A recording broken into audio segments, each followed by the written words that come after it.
മലയാളത്തിലെ എക്കാലത്തെയും ഹിറ്റുകളിലൊന്നായ സ്ഫടികം റിലീസിനൊരുങ്ങുകയാണ്.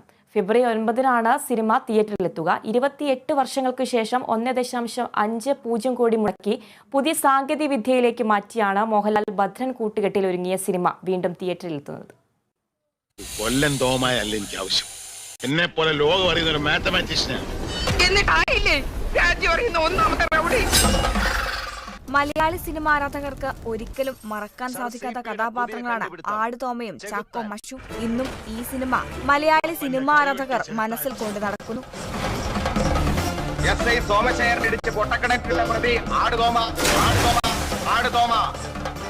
പലരും നിരവധി തവണ കണ്ടിട്ടുണ്ടെങ്കിലും വലിയ സ്ക്രീനിൽ കാണാൻ ആഗ്രഹമുണ്ടെന്ന് പറഞ്ഞതിന്റെ അടിസ്ഥാനത്തിലാണ് വീണ്ടും സ്ഫടികം തിയേറ്ററിൽ എത്തിക്കുന്നതെന്ന് തിരക്കഥാകൃത്തും സംവിധായകനുമായ ഭദ്രൻ പറഞ്ഞു. അത് ഞങ്ങളൊരു പ്രൊജക്ടറൊക്കെ റെഡിയാക്കിയിട്ടുണ്ട്. എവിടെയെങ്കിലും ഒരു തുണി വലിച്ചു കെട്ടി ഞങ്ങളത് കാണും പറയുന്നത്. അത്രയെങ്കിലും ഞങ്ങൾക്ക് സ്ക്രീനിലൊന്ന് കാണാമല്ലോ.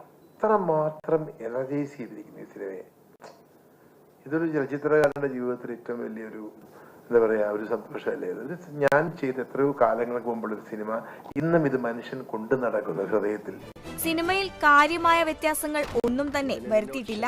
അതേസമയം ഡയലോഗ് ട്രാക്ക് മാത്രം വേർതിരിച്ച മറ്റ് സൗണ്ടുകളെല്ലാം ഒഴിവാക്കിയിട്ടുമുണ്ട്. ഒപ്പം ചില ഷോട്ടുകളും അധികമായി ചേർത്തിട്ടുണ്ട്. 1.50 കോടി രൂപയാണ് ഇതിനായി ചെലവായത്. സിനിമയുടെ OTT റിലീസ് 2 വർഷത്തിന് ശേഷം ഉണ്ടാകും. Kerala vision news, Thiruvananthapuram.